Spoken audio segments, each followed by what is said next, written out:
like Knowledge Fight always has Alex Jones. We're always going to have the patsies because nobody else is making fun of them effectively. So that's where I think that'll be our shtick because God, they're fucking stupid. And they use our name. And that's the It's problem with it. also like I watched part of like Sublation with Doug Lane. I hate the fact that he has my name, but I saw that. Yep. and it's like so many of these people who are presenting themselves as smart, they're like debating and interviewing these people, like just letting them spew diarrhea.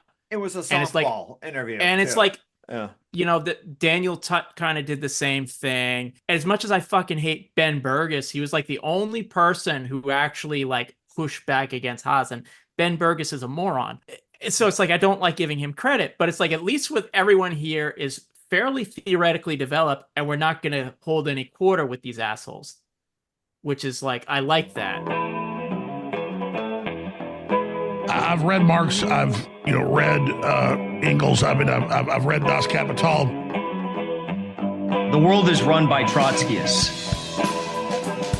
Hardcore Trotskyites. How great an anti-American Marxist! They're controlled by Trotskyists, as you put it, and these are the most evil, sick human beings on the face of the planet.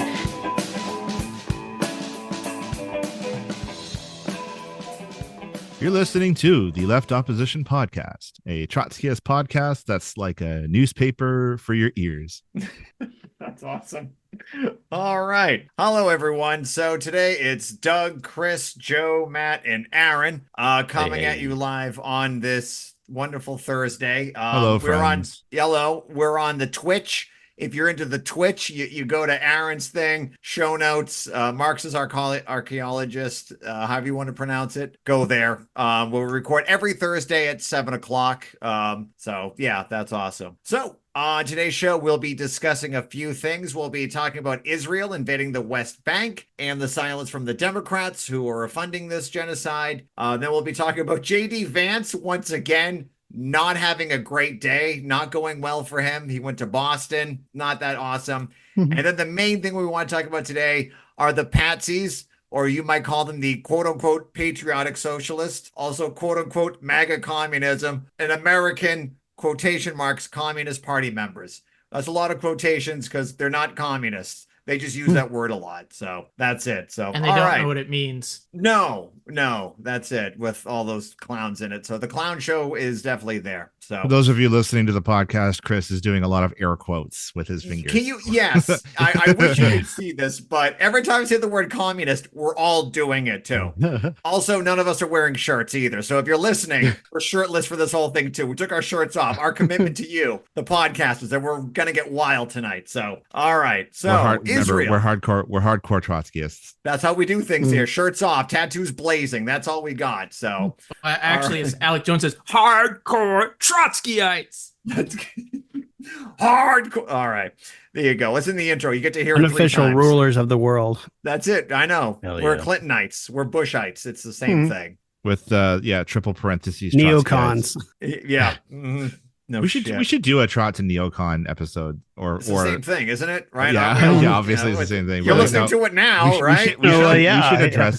We should address that one day. I don't know. I know. I want to invade Iraq right now. That's how I feel. Again, go 4-3. So anyway, Joe. Yeah, so Joe, you want to talk a little bit about Israel and the West Bank? So I'll shut up for a few. So I feel like this has gone weirdly under the radar, given how fucking outrageous it is. Because the news, so the news out of Gaza has like dried up a little bit, with the DNC happening and everything. I'm sure Kamala's devastated that it's out of the news cycle. But everything in Gaza is such a fucking nightmare that what's sort of gone by the wayside is the ways in which the West Bank has been continually stolen bit by bit from from the Palestinians by Israel for decades now. If people don't know, like the West Bank is the larger of the two non-contiguous Palestinian territories that were laid out in, well, I guess the current version, 1967, which was supposed to make up the Palestinian state, that never came to be because Israel prefers keeping them not only separated so that they can have kind of do the operations the way they want to in each one without a unified Palestine being able to resist it collectively. But if you think about the ways in which the everything that's happened in Gaza, everything Israel's done in Gaza for the past 10 months has been, you know, laid at the feet of Hamas and saying, oh, well, it's all Hamas's fault because they did October 7th. So we got to fucking respond to October 7th. It's defense. They've been defending themselves. This all started on October 7th, Joe. Yeah. I just want you to know that everything was perfectly fine before Right. October 7th. In case our viewers are confused, nothing was wrong. Yeah. Yeah. And so my point being that, you know, Hamas is the governing body of Gaza, but not the West Bank. Is totally separate. Right. Palestinian Palestinian Authority, body. right? I believe is Yeah. in charge of it. Very Which popular. is, yeah, but this is exactly the way that Netanyahu wanted it. You can, you know, there's plenty written about this, but there you can find clips of him fucking saying this just outright in like the 90s. There was not only you know, money, financial support from Likud to Hamas to prop up this you know, terrorist group that they can say, look how terrible they are, and this is why we can't give them a state, but also again to keep it separate. So what's been going on in the West Bank is that they've been expanding illegal Israeli settlements in this territory that again is supposed to be the state of Palestine for years, and they had been doing this in Gaza. You know, they left in 2005, so that's why they always say, well, it's not occupied anymore, even though Israel controls everything that goes in and out of Gaza and what have you. But the same is true of the West Bank, and Hamas doesn't really operate there. I mean, you know, Nope. don't I wouldn't swear on it that you'll never find a Hamas member there, but like that's not the fucking governing body. And yet over the past couple of years, including throughout the genocide in Gaza, these illegal settlements have ramped up. The IDF going in and harassing Palestinian residents, especially just young men, like any military aged man is seen as an enemy combatant. There have been, I think they said in the past year, in the past year. So the Democracy Now! Clip that I was catching up on this with was saying that in the past year, 10,000 Palestinians have been arrested from the West Bank for nothing. And these illegal settlements are not only, you know, being built on Palestinian land, but literally Palestinian people's houses are being sold to people who then come and literally just take the house of these people. It's completely absurd. Well, if I don't take it, somebody else will take it, I believe is that quote that made the rounds. Yeah. Right.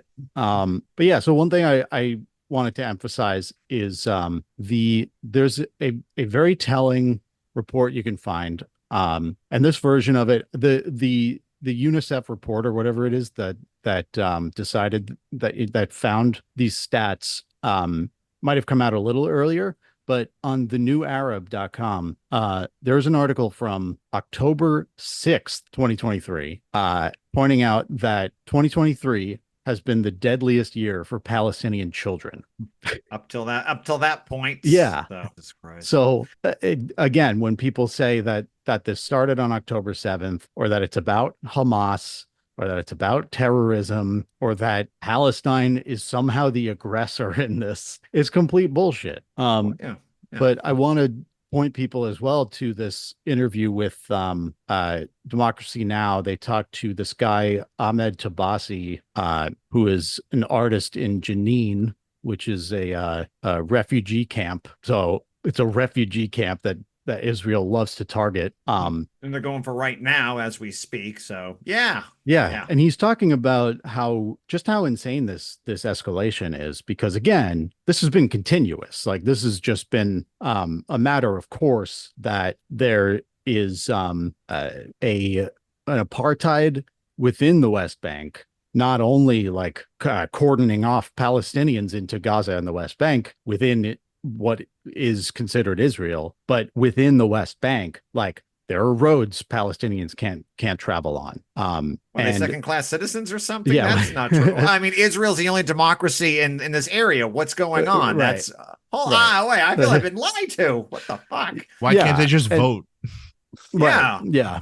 Oh, But I mean, and harder. And Zionists love to point out that, like, well, there's roads there that Jews can't go on. It's like, well, okay, but like, didn't we have a term for that, separate but something? Like, yeah, like, right. wasn't that You also that was a law of the lands. control all of those roads. So how exactly are you making the argument that someone else is making you the oppressed in this Right. situation? You control the windows and doors. I don't get it. Yeah, like Right. we had colored only water fountains and shit here, but no one in their fucking right mind would be like, yeah, no, it was separate but equal. Like, like, no. I mean, that was also like back in the late 90s when there was like supposedly Yasser Arafat rejected, peace with Israel because, they'd offered like 90-something%, but there was all those bypass roads that made the country, like the There's a West Bank, Swiss look like cheese. Swiss cheese. Yeah. Exactly. Yeah.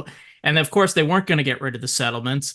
Yeah. And, would have been complete suicide for him to accept that deal. Yeah. Right. It would have been a permanent Bantushan, the old South African states that were only recognized by South Africa.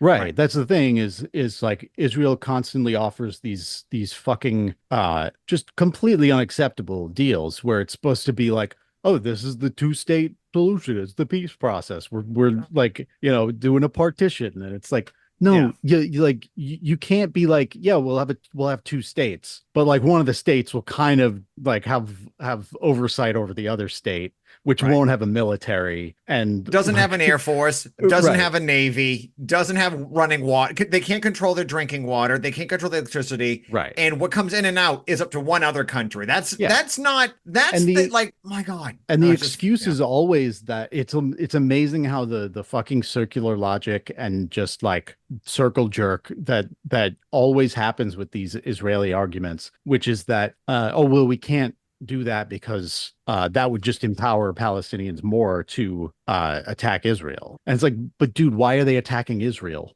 Like, they're attacking Israel because you're not giving them a full state. That's the entire reason that this whole fucking problem has been happening for 80 years. Like, maybe just fucking give people the freedom they've been asking for the whole time. But and this guy Tobasi was saying similar to what Doug just said. Like, people need to understand there is no more West Bank. Like, there is no Palestinian West Bank. It's islands among like land that Israel has re-seized. And he's talking about it, and you can go see this now. The West Bank is not as like blocked off from the outside world as Gaza, so you can see like aerial footage and stuff. The IDF is just pouring in to these towns right now. They're attacking 4 towns at once, and it's just soldiers and vehicles and weapons and all this shit.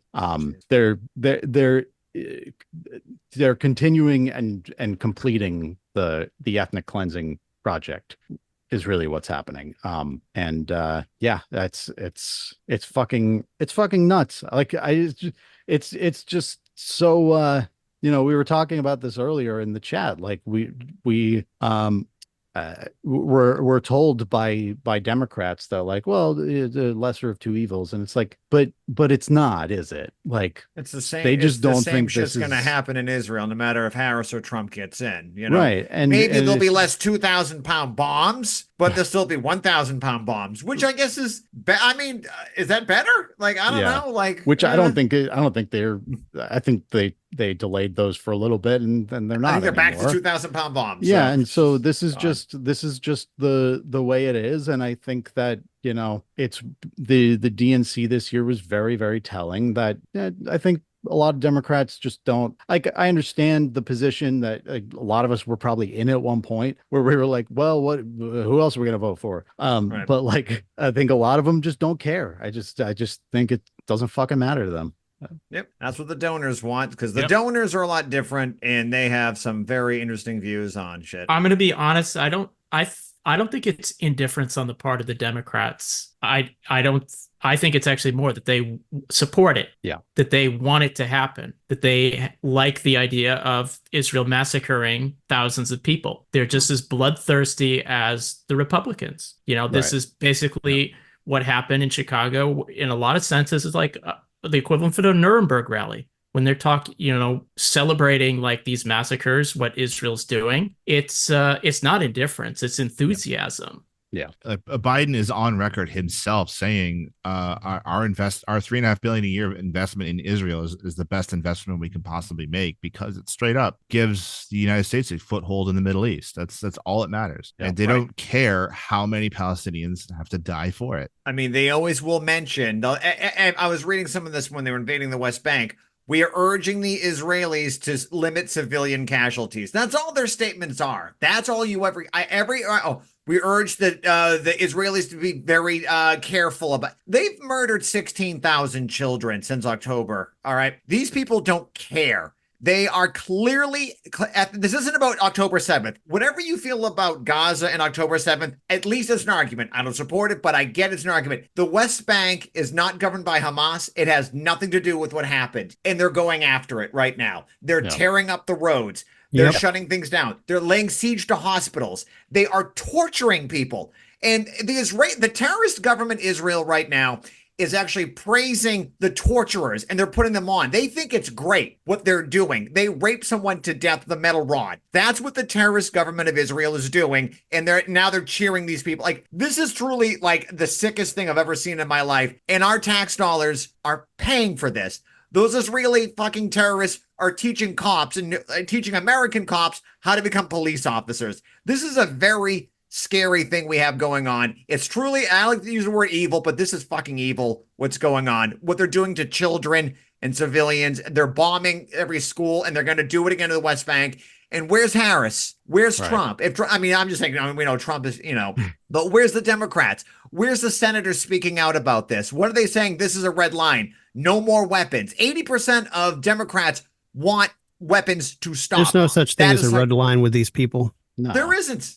There clearly isn't. And there's someone, because you hear this from Democrats a lot, that like, I know you don't like this, but Trump would be even worse for them. And it's like, it's hard to imagine what's worse. Right. What's worse? They're cynical. These people are cynical assholes who say that. And I do mean that, because first of all, the administration they're supporting is doing it right now. Right. And they have no problem with it. I'm not saying that those people who are apologizing for it are carrying out genocide, but it's not a deal breaker for them. No. It's just something they can use as a cheap talking point. Because you know what? All the stuff they complained about what Trump would do or this or that when he was in office, they were voting for his military budgets, for his, concentration camps on the border. They didn't give a shit then. And if he gets in, they will compromise and they will vote for it. Maybe Nancy Pelosi will give like a smirk and rip up a piece of paper, but still vote for a military budget. That's what she did before. Yeah. These people this is not the French resistance.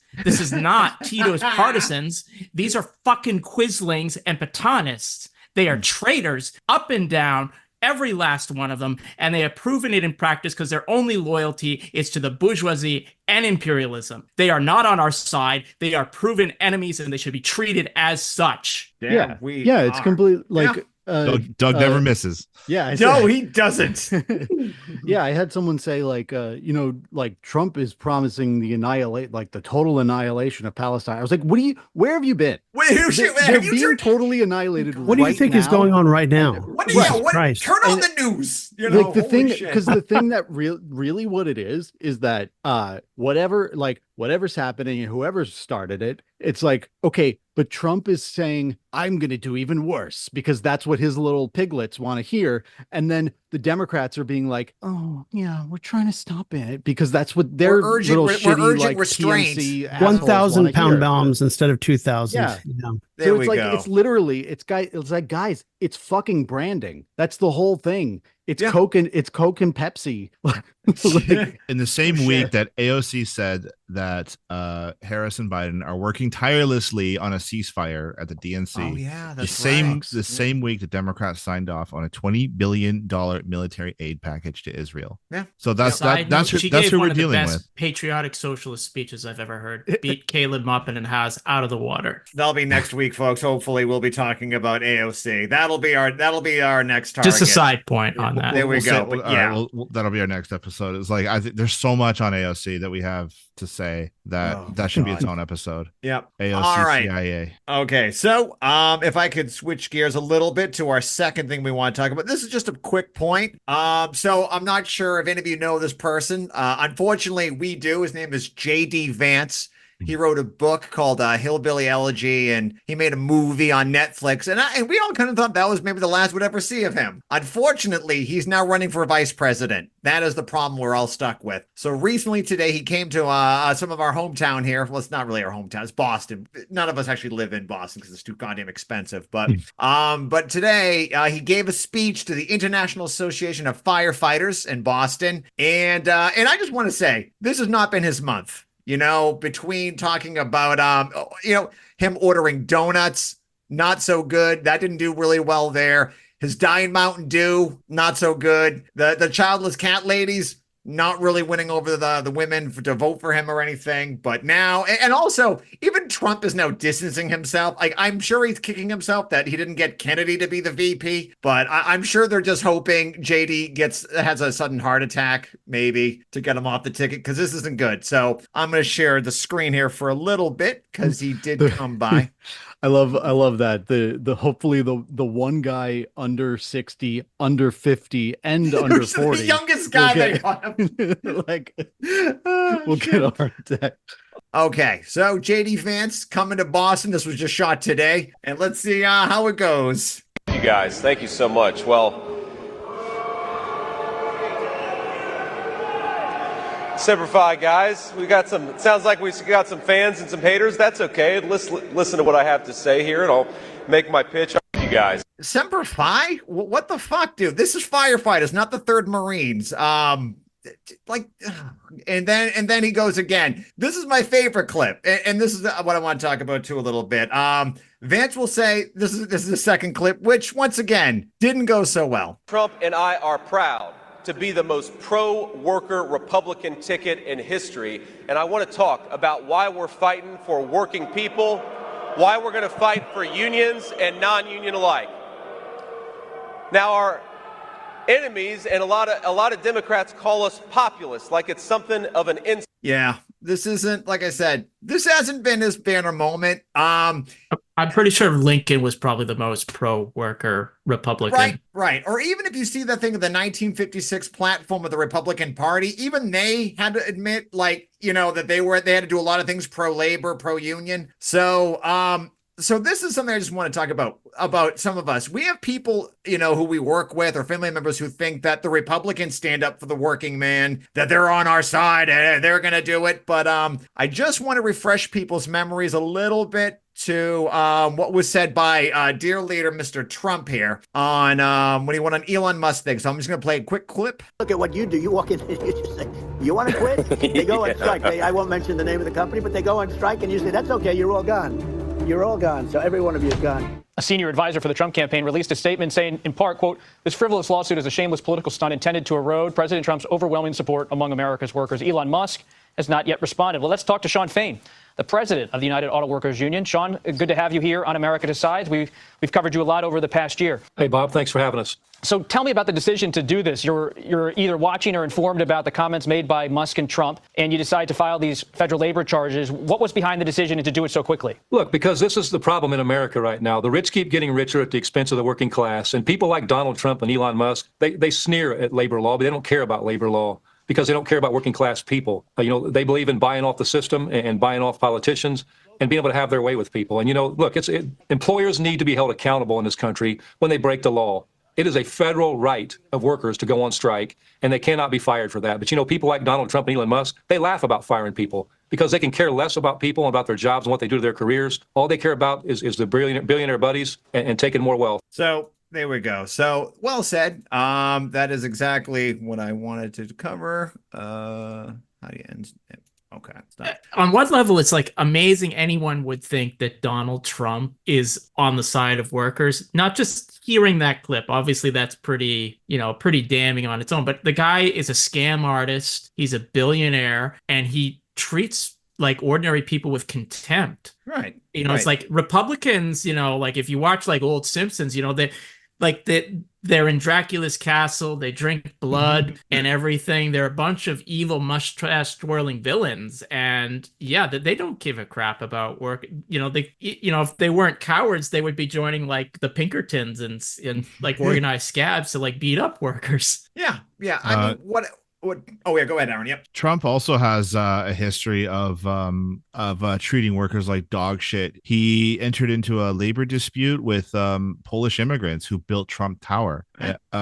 They wanted better wages and better working conditions, and he just threatened to deport them all. Yeah. And and that was the end of that. No kidding. And also the fact too, I want to bring up is that I think Shawn Fain, the UAW president, in that clip that we were just watching, he brought up how it was illegal to fire striking workers. That law didn't come from the sky. That was a law that was paid by the blood and the sweat and the tears and the little death of striking workers in the 20s and 30s and 40s who gave their lives to the labor movement, who forced the government to say, other than like because they were having street battles up and down all over this country, and they knew that they had to do something to give a concession to the working class.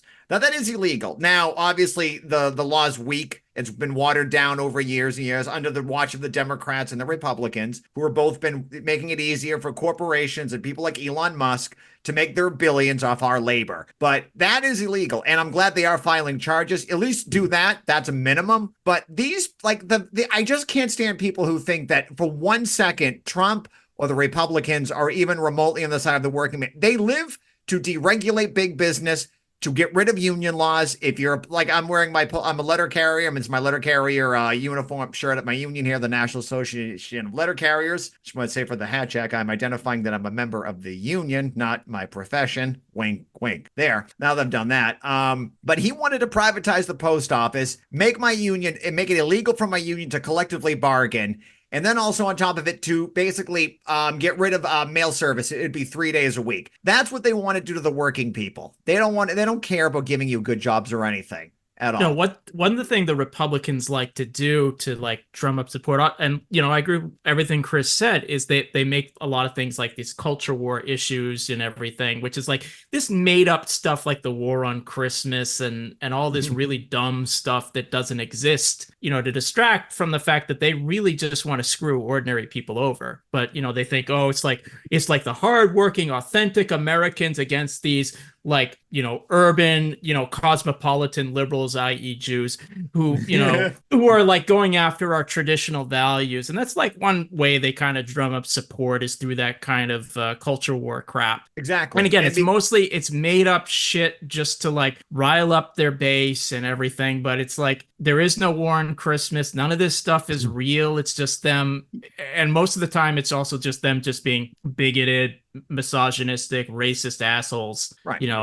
Even like anti-abortion shit, it was like a kind of a manufactured issue 50 or 60 years ago because like it wasn't discussed. It was settled. It was the law of the land, and that was it. Even Republicans in the 90s this wasn't a hot button issue. It was settled. Well, like I found it interesting when there's a little bit of a tangent, but like you go back to the time of the American Revolution, and like it was just abortion, whatever. Like fucking Franklin was writing like almanacs where he'd include instructions on how to give a home abortion. It's like no one fucking gave a shit, and this was completely made up out of a whole cloth. Yeah, I mean, and just to go back, because the Republicans, they have to run on culture wars because they can't run on an economic problem of like, we're going to do right to work laws and turn everything into Mississippi, which is just a bastion of a great wealth for everyone there. But they can say, we're going to get rid of unions. We're going to make it so, because when you have that, you get more profit out of it. They seek to exploit our class and destroy our lives. They're not going to give us more. Do you think a Republican or a Democratic capitalist wants to give us more money because they like us? No, they're there to make a profit off of us. And it's just, I can't believe, but the Republicans just take the cake of like purposely, like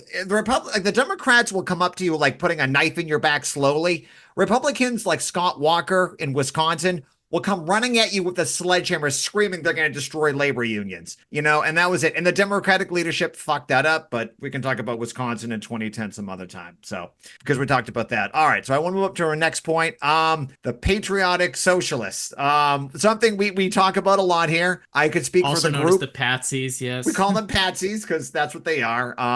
They're not our friends. As socialists. They use the term socialist. Maybe they were a fan of National Socialism, but that's real, and that's not even really socialist either. Much like root beer isn't really alcoholic, because you get. Wait, do it's you not? ever get that?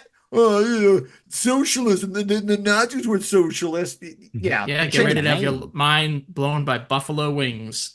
Right, all those wings they fly around on, all that dumb shit. But Aaron, do you have any gems to share with us maybe this week of anything you've seen remotely interested about our friends here? So the weird patriotic socialist MAGA communist movement really is the reason. Scare quotes. One of the major reasons we started this podcast was to act as sort of like a knowledge fight to their InfoWars. And lately we've been kind of moving away from that and covering the news because I think the class struggle and the news just move so quickly, right? There's weeks where decades happen. This period feels like one of those weeks. And every time I try and move away from focusing on these clowns who have since coalesced under Jackson Hinkle, Midwestern Marx, and Haz al-Din of the infrared community, they've coalesced into the American Communist Party. I think we've already covered a bit of those in a previous episode. And I thought maybe that was the end of it. It's like, okay, we've made our point. They've made theirs. Let's move on. But they keep saying and doing incredible, amazing, mind-boggling things like this. Yeah, they're hard to ignore because they're so funny and they're full of content. Now, I was going to start with, okay, what theory are they actually contributing? But I can't fucking find it because they deleted it. A clip of one of their guys, Noah Kravchik, on the purity fetish. Now, if you bear with me, I'm gonna see. Yes. We can clip this out anyway. There. Folks, this is how the sausage is made. It's mostly us panicking at the last minute because something we prepared all day for, the link isn't gonna work. So this shit happens. These fuckers. I'm shocked Noah hasn't. He deleted it. I mean, maybe he has some self-recognition of how stupid it was. Maybe they can redeem themselves. No, they have a whole book on the purity fetish that Carlos wrote one, which I'm sure is not at all full of jargon and written for actual workers. I mean, I haven't read his book, but I think it's called The Purity Fetish and the Crisis of Western Marxism by Carlos. Anyway, do you have a summary or do you know what the purity fetish is? I had a clip of him explaining basically, it, and the fucking coward deleted it. Yeah, I didn't see the clip in question, but they basically think like, Western Marxists or Trotskyites or whatever are too pure to like engage with the masses and existing socialism, and they just want things to be perfect.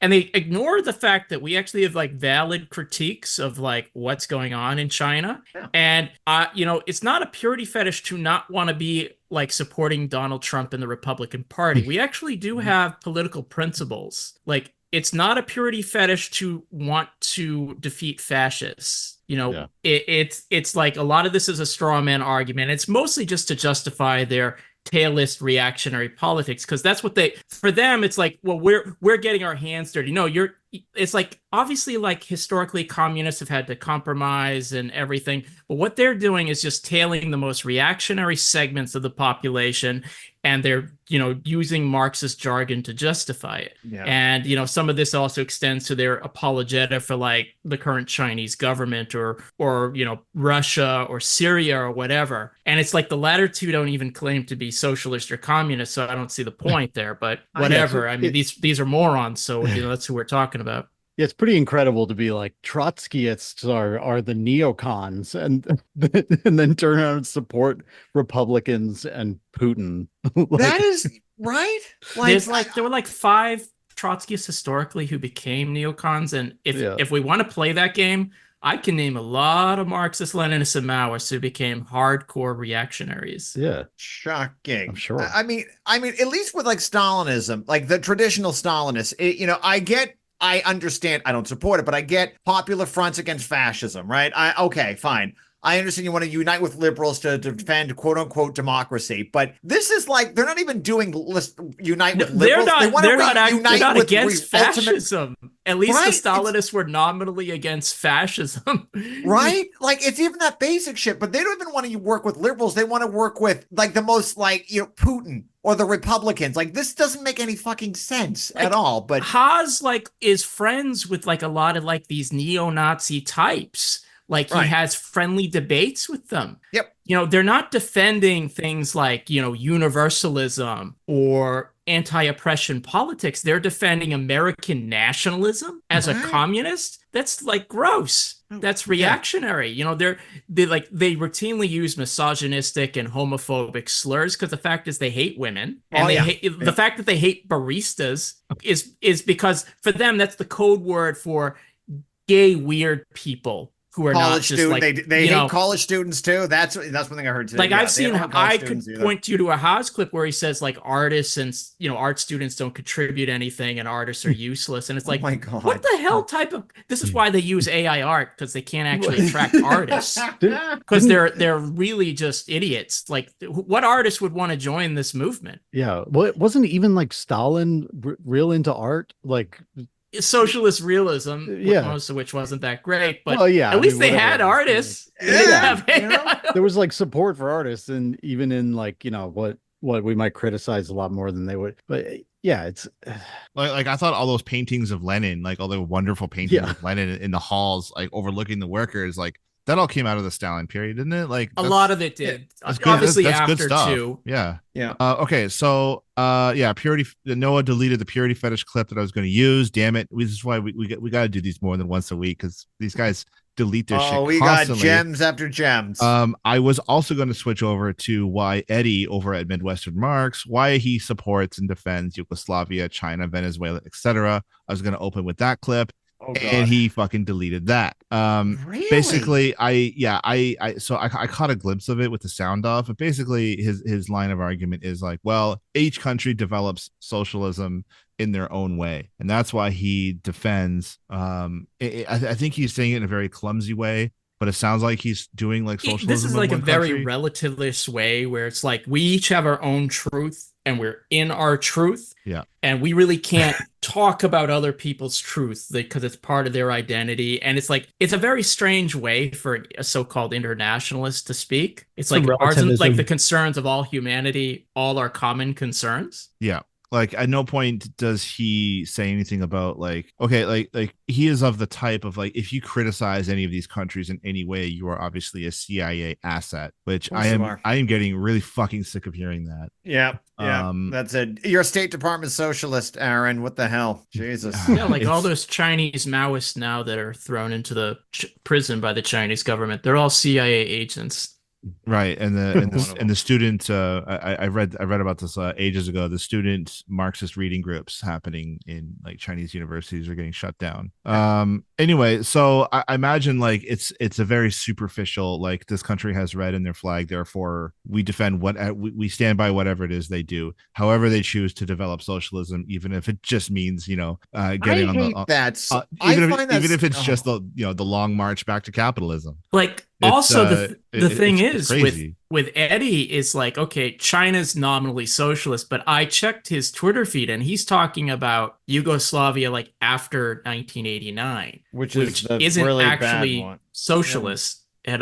Even like nominally at that point. There's the Socialist Party of Serbia or whatever, but it's Slobodan fucking Milosevic. No one thinks he's a Marxist. No. Venezuela, there could be maybe debate about what it was 10 years ago. I don't think it was socialist then, but it definitely isn't now. Right. And they're backsliding. It's like also, there are people within these societies, who are leftists or Marxists of various sorts who have their own criticisms. And it's, not all these societies are monoliths. And what it is essentially is it's Marxism, or is what, some people call campism, where it's like they look at anyone who's anti-US good, and that's it. They don't care that if they're repressive, if they're not socialist, or they essentially ignore class struggle. It's basically lesser evilism abroad. And ironically, unlike the actual Marxiites, that means they back the greater evil here.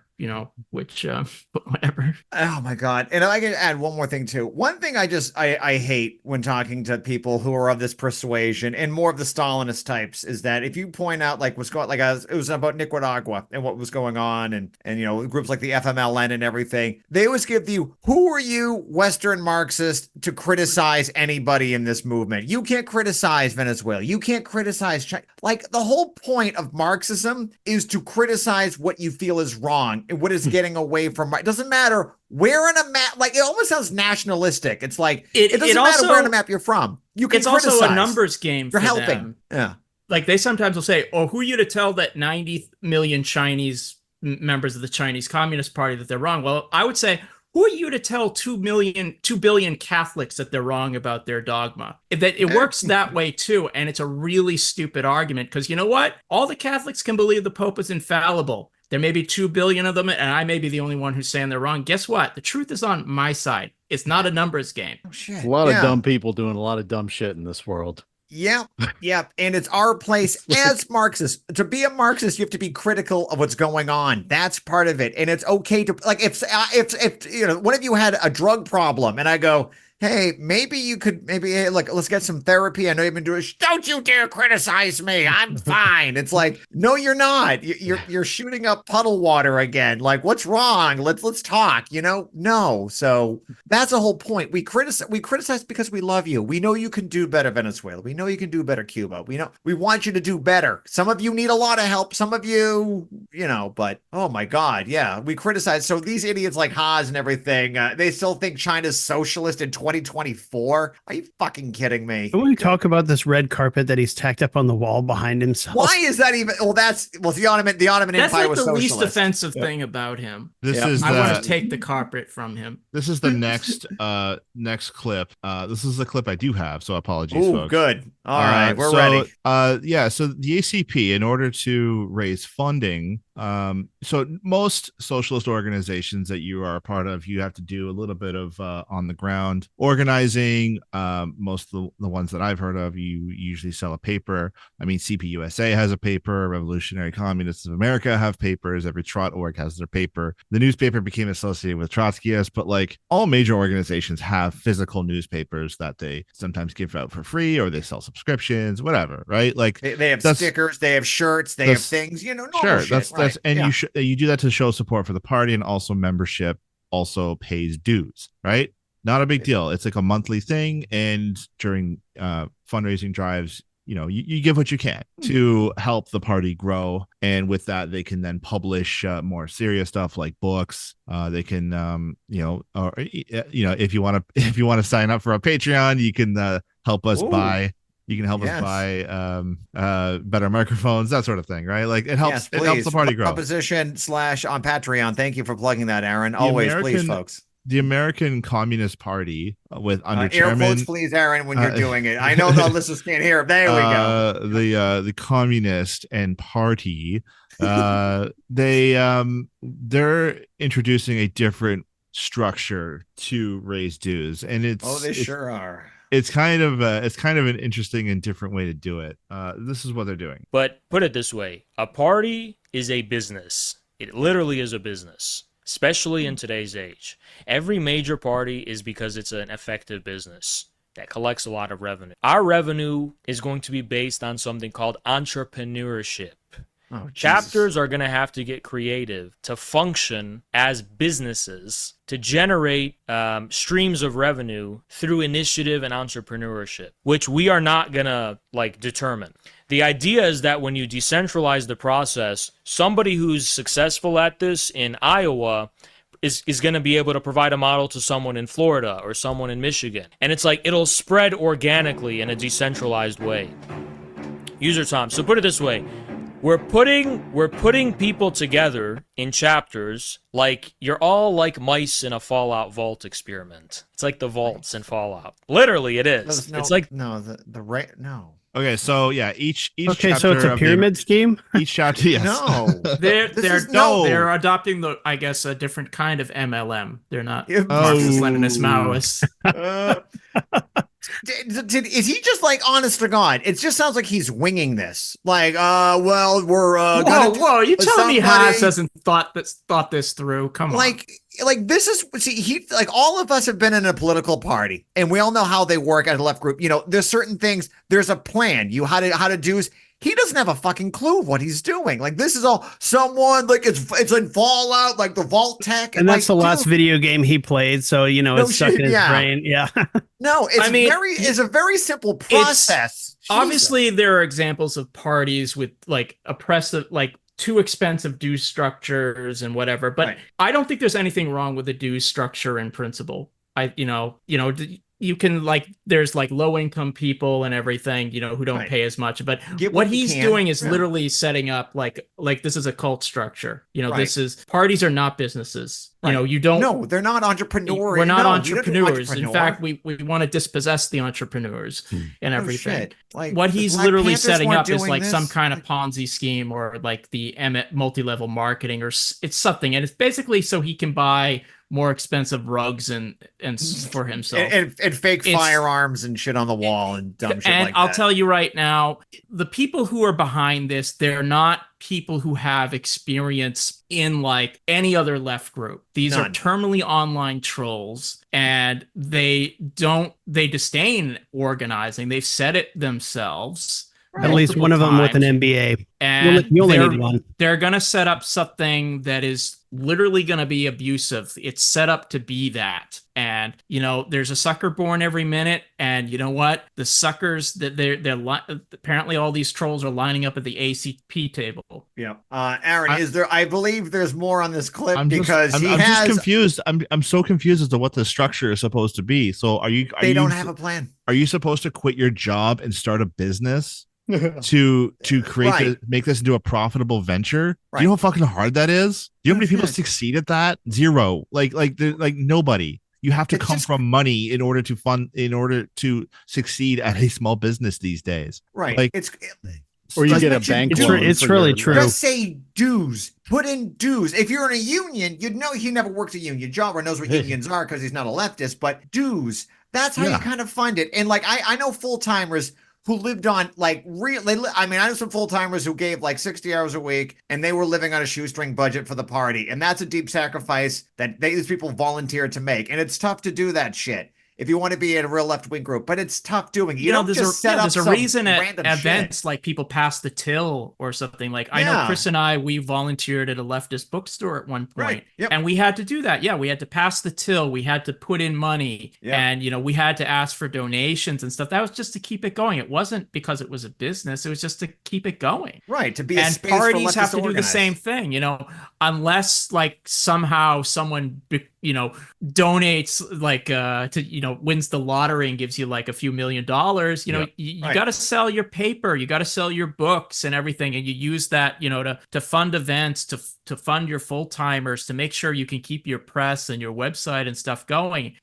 It's, again, it can and has been abused, but in general, that's a okay way to run things, and there's Right. nothing wrong with it. My other problem is like, okay, let's say you're going to devote 8 hours a day, 5 days a week at minimum to a business that generates profit to go towards the ACP. And then when do you have time for theory? And when do you have time to connect to, union workers? Like you said, Chris, like, why not just have union workers pay dues so then they can read the theory and then educate their coworkers? Right. And that's then, what you do. like, Yeah. it makes zero sense no matter how you slice this. Right. And honestly, I mean, if you're starting off, you don't need a lot of money really, you're just, because if you're starting at their fake ass party, you just mostly a propaganda wing in a study groups, which costs you very little. All you need is a Zoom subscription, because you need to educate. I know they don't do any political fucking education amongst their membership. Whoa, they read Mein Kampf. Give them some credit. Right. They probably hate libraries for some stupid reason, but like, you don't like that's. I mean, they don't know how to start a party. They just like people like him. He would be. If you need if you want to get a full timer, what's he doing for full time organizing? Just shit talking on Twitch. That's all he does. Right. Remember, that's not organizing. If you go back in Haas's streams, he has consistently condemned organizers in every leftist group. And it's not like with us, like where we go after the DSA or something. He just condemns all organizing. He said, fuck union organizing. Jesus Christ. And everything. This is not someone who is some kind of tribune of the people. This is some kind of tribune of like the bourgeoisie, or wannabe anyway. Was his parents like small business owners or something? Like, I don't know his background, but like he seems like a petty bourgeois kid, like who never worked a fucking job. I guess he comes from a wealthy family. I've heard from his streams that he was on like in law school at one point. So he's not stupid. I could see he has bad. Well, yes, Haas is very stupid. He kind of is. Okay. All right, okay. He talks fancy, but he just says bullshit, and that's so the thing. Like, boring. He's talking to people stupider than he is, so it's like he kind of knows how to do it that end. But I think for anyone who's been around the left and has actually has a sense of decency and political principles, and they're kind of not going to be taken in by this shit. It's just sad. I don't know. Good God. Anyway, yeah, he's repeatedly tweeted, fuck union organizing, and that's great. Multiple. This is someone who thought the Ottoman Empire and the Russian Tsar were socialists. Yeah, I'm not sure.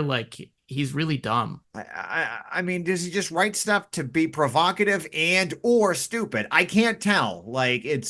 He might believe his own bullshit. I don't know.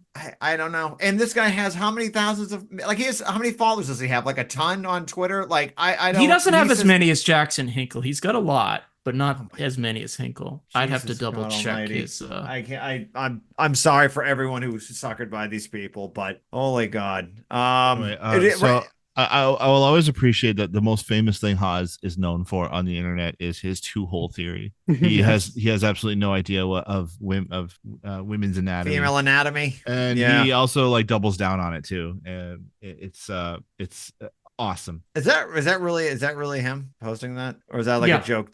That's really he really posted that? Jesus God Almighty. Yeah. Aaron, does he talk about ethical? Is he talk about other some? Oh wait, okay. There's 56 seconds. I think I know where he's going to go with this. Let's finish this clip. I'm not sure. I'm not sure where he goes with this. Oh, I think I know. Vaults. Except we're not pre-planning what your vault is going to be like. That's on you. You're going to decide what your vault is going to be like. And you're all going to come up with different ways to effectively generate. And we're not taking anything from you. Well, okay, these haven't been finalized yet. I'm getting way ahead of myself. He's making this up. But let's just say the idea is that only when you're self-sustaining and profitable are we going to start taxing you. Because why? Because we're the ones who brought you together, right? Can ACP businesses be landlords? Yeah, literally, yeah. Oh my God, here we go. Yep. No plan. You have to abide by Sure, why not? the ethical guidelines. Like ethical. Ethical You landlords. have to be Okay. a fair one. There it is. I mean, come on. The progressive side of Mao was actually dispossessing the landlords. That's like the meme. That's like like if you could latch on to any aspect of Maoism, even if you really, really, really hate Stalinism, is like, yeah, they had the correct take on landlord. All he had to say was no. You know, that's what if he like this is someone if he's the leader of this quote unquote organization, you should already have like he's just winging it. Like you don't go, yeah. He is the executive chairperson, from what I understand. Holy mother of God! Like just all I had to say is, well, we're discussing it. We don't like a simple answer. It's dummy. Like any leftist party. The thing that concerns them is like, okay, how are we going to organize workers? What is our political program? What do we believe in terms of imperialism? Where do we stand on the wars? You know, should we run candidates? You know, those are like real concerns. Like setting up businesses to exploit your own members, right, is not like a leftist concern. No, you don't need, honestly, you don't need that much money really to run like especially in this small of a thing. They're just starting off, but they don't have any experience. They have no business starting a party at all. They have zero business doing. Not just like I don't like them. Like if you were like a Stalinist and you were going to start a Stalinist organization, these guys aren't even Stalinists. I don't know what the fuck they even are. Like it's just they're national Bolsheviks. They're they're basically like a less than a foot removed from fascism at this point. So do you want to see what Haas's understanding of what a landlord is? Oh sure, yeah. I mean, I don't want to, but we're doing the show, so I guess we have to. This is in response to Rev Lascaris, who was also in this sphere of dipshits. Oh, okay. The homeless in America are like landlords that were in Mao's time, occupying what should be public land and intimidating people, give their rent while they do nothing. The homeless are the ruling class of American public life. Everyone fears them and bows before them. So yeah, this guy's ranting about all those privileged homeless people who you basically in order to cross a public sidewalk, you have to pay rent by giving change to a homeless person. I mean, okay, the term I think he'd want to use would be like the lumpen proletariat, which he doesn't even know what that word even means. But like, these people don't read. These people don't read. They can't even get basic Marxist terms correct, and that's the stupidest explanation of the homeless. And as far as I know, Mao even had one of the most developed ideas and theories on the lumpen proletariat, right? I don't know enough about Mao to actually see. I can admit that I don't know enough about what Mao wrote about because I've read some stuff on Mao, but I'm not as fluent on it. But anyway, I know this thing. Those aren't landlords. I'll tell you this: Mao was not that dumb. Right. Yeah. Jesus God Almighty. Yeah. So that's So homeless are landlords, and so Haas in his infinite wisdom. Oh God, says there's more in this conversation. Pedestrians are treated not really. Pedestrians are treated with the same cruelty that serfs were. At any moment, they can get a bucket of diarrhea thrown on them if they dare not pay rent to the sidewalk lords. I hope someone did throw diarrhea on him, by the way. Yeah, that'd be a waste of diarrhea. But yes, because we all know lords didn't kill you; they just threw diarrhea at you, and that was the end of Game of Thrones. Always throwing diarrhea at the peasantry. What the? You have to be like really dumb or be like so ultra wealthy with a distorted worldview to believe this crap. Like he's insulting homeless people by calling them landlords. Like that's his understanding of landlords. These people also argue that Starbucks baristas are like petty bourgeois. Meanwhile, homeless people are landlords. Like when I say that the ACP and these fucking clowns that run it have they have no class analysis. They have no understanding of class. That's what I'm talking about, because class is all about your relationship to the means of production. And I don't know if they're memeing or if they really are this incredibly stupid. I'm actually dumbfounded at how stupid these people. Like, if you're calling this, you want to call yourself a communist, yet you don't know any of the Marxist terminology that you could probably pick up within a couple of months, and once you get a basic understanding. But holy shit! Oh God, there's more, huh? Oh God! All right. So, no, we got some quality. I think we can just dunk on. How much time we got left? We can. We got 6 minutes left. So yeah, I got a great clip of Haas understanding the dialectic between men and women. Speaking of throwing diarrhea. Here we go. All right. So more diarrhea throwing. Measure reality based on their feelings. Men measure their feelings based on reality. That is. Quote it. It's the smartest thing I ever said. What? Women measure reality based on their feelings. Men measure their feelings based on reality. Let's go. That's just off the dome, right? He thinks that's good? That's literally how it is. Yeah, that's the dialectic. That's the sexual. That must be up dialectic. there with the Mao quote, women hold up half the sky. I mean, wow. Wow. Yeah, with their feelings. Very dialectic. Yeah. I can't believe this man anyone takes this man seriously. This is a man child who's just thinks he's like getting. I'm dumbfounded. This is. I mean, he literally reads books like this. Oh, I read this. I'm an expert. Women are controlled by their emotions. They also have. I did see this. Yeah. They also have this bizarre fixation on Christianity, and I don't know. No, I will not put it that way, Haas. Thank you. They have this bizarre fixation on bringing Christianity into the American communist movement, right? Here he is. Here's Dark Haas from Discord. This is the Protestant Reformation we are bringing to communism. No more paying for indulgences. Time to get to work. So he considers paying dues to a party is considered an indulgence. I know that Jackson Hinkle considers himself an Orthodox Christian. It's just gonna be it's just gonna be old-fashioned, good old American working spirit. That is, why are you in a communist organization, you idiot? What are you doing? I mean, it's one thing, name. like historically, Marxist parties have generally welcomed people of different religious faiths, but it's never in the program. No.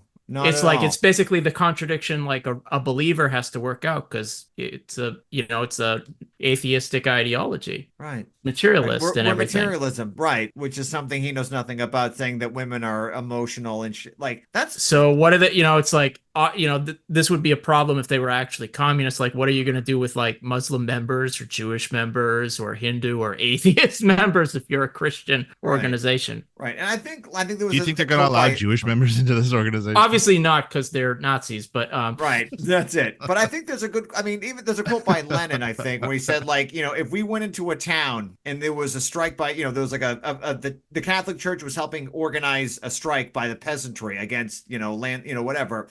I think he said, Lenin said we would go and help them on their strike against the landlords, even though they were led by the church. That's a whole we're not anti-religious, like you can't, but it's politics and Marxism first. That's your religion's always going to be a background because we're not making special way for any one certain religion, but we respect it and we have freedom of religion, of course. But it's your private affair. But in the party would uphold like Marxist materialism, etc. Right. And everything. And you could be a member, but it'd be like you would be you wouldn't be able to transform the party into a Christian party or a Muslim party or whatever. Well, not the ACP. It's secular. Well, not the ACP. Again, they're just idiots. But also, what do you think of like liberation theology? I mean, I think on the one hand, I think a lot of its adherents were sincere, but again, I think also just Marxist materialism gets rid of like a lot of that religious baggage. Yeah. Ultimately, I would say it's somewhat progressive. Like I've seen good movements come out of it. It's helpful. I've seen that in Central America and the Caribbean. I've seen it do good things. I've never seen liberation theology be used badly, but I mean, but ultimately Marxism is the way to go. I'll also say this in sort of defense of liberation theology is, they're at their best, they had sincere opponents of imperialism and whatever. And, we're actually taking the side of the people. That's not what these idiots are doing. Yeah. Right. I haven't seen this clip, but I did save it. So I unfortunately watched it. So this is John Jackman, also another orbiter of the ACP. He's in a suit. Yeah, of course. You Right. know what I love too is these guys always they just retweet each other. They have each other on their shows, and they're always like, "Oh, tonight special guests so and so." It's like he's in your org. Like that's not a special guest. That'd be like us saying special guest tonight, Doug Green. Hey. It's dumb. Anyway, so yeah, Christian communism carries the genuine religious spirit. No, it doesn't. How are communist Christians in content? I would put it this way. The logic of proletarian consciousness is a Christological logic. Because Jesus Christ, in Christianity, is the unity of the universal and the particular, that has the same role afforded to the status of the proletariat. It's not to say the proletariat is Jesus, it's to say the conception of the class struggle is a Christological type of logic. So that's not even beginning with Lenin's element of Christ-like forgiveness. What? Are you on board so far? What? What? Well, This I is love- just gibberish. Shit. On Look at bad that. AI. I love my Christological God. logic. What the fuck? That's Those the are best words. AI. Like It's he the says these unity of words- the universal and the particular. Like Yeah, it's just gibberish What's on the problem? freaking bad AI art. Because again, these people hate artists. my God. God. I love the one image of like it's just a crowd of Jesuses. Oh, it's so good. Yeah. Yeah. Oh my So god. dumb. That led him to look at the Russian countryside as the ground zero of class struggle. What? Forgiveness of the What? You looked at the countryside as where the class struggle was? The I thought it Russian was- countryside, yeah. Right. Lenin, I thought, was the city and the urban proletariat was it, and the peasantry would be in Ground alliance zero. with. Right. I figured ground zero would be more the urban proletariat. That's just the way I kind of viewed it. I mean, you want to have the peasantry. Come on, but- it's not like you read Lenin and okay, whatever. Right. I'm not an Arnoniac. Like, yeah. Like, I don't. No, People well, will when he do cool said- stuff, when but he like, said- I'm not. When Lenin said all power to the Soviets, he meant all power to the peasantry. Right. Oh my God. Yeah, I'm an Arnoniac. It's a now. very All right. Heideggerian point. He's looking at, he's interpreting Lenin as this, coming from the authentic spirit of the people who are the peasants, traditional Right. in the Real countryside America with their kind of shit. with their yeah. traditional values and shit. It's very backward and reactionary way to interpret Lenin, and Right. not just backward and reactionary, wrong. Right. We do want to win over the peasantry. Don't get me wrong. Yeah, but we're not winning them over as like Christians or No. believers. We're winning them over as like an oppressed, exploited class, joining with the workers to overthrow capitalism. Right. In an alliance.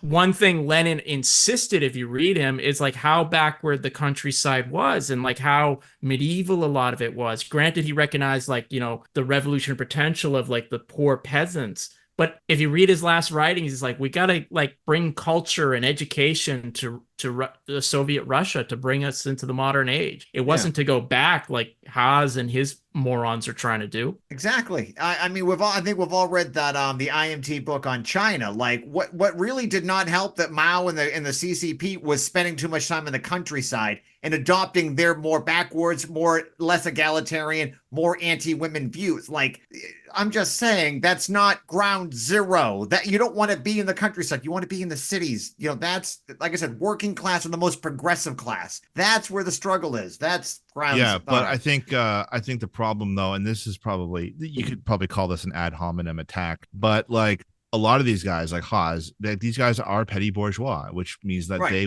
might identify more with the peasantry because they're not working class. These people, like all it takes is a microphone and a camera, and they're not traitors to their class like other people were. I got to say that. No, that's not actually an ad hominem attack. That's a class analysis of where they're coming from. Yeah, and as like- we know, as Marxists, social being determines consciousness. Like they're not taking the side of the workers. They're using like all this pseudo Heideggerian like reactionary philosophy to justify this petty bourgeois politics. And you put that with like these streamer idiots and you get like this weird Christian Nazism and shit. Also, like I don't know, like I'm as a lapsed Catholic, I'm really uncomfortable with like the Christ like reverence that he gives to Lenin. Like Lenin was just a guy, man. Like calm the fuck down. Like a great like, guy. Lenin, it's like Lenin's probably. I love Lenin, not but a god. Lenin is not God. Like Lenin's Marx is not God. None of these people are divine saviors. Lenin was probably a better Marxist than Marx was.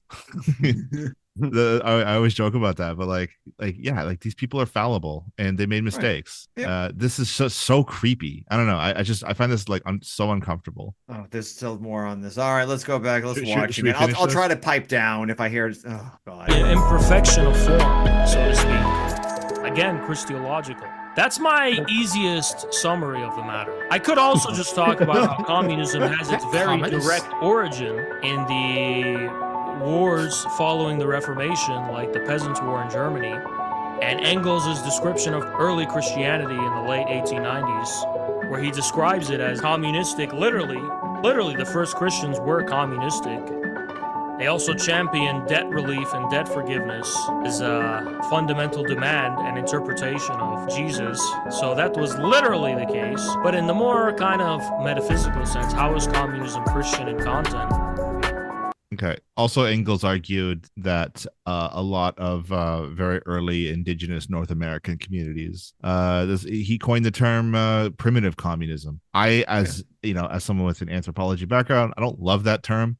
I think there are better ways to describe these communities, but more or less, Engels wanted to explore, pre-capitalist societies and their relations to means of production, and he clearly found not just North America but all over the world, very early human communities lived in small groups, and they shared the land and their tools and their families. They didn't have a state. They didn't have money. Yeah, exactly. Right. Yeah. Right. They didn't have jails or anything. So yeah, that was it. Yeah, right on.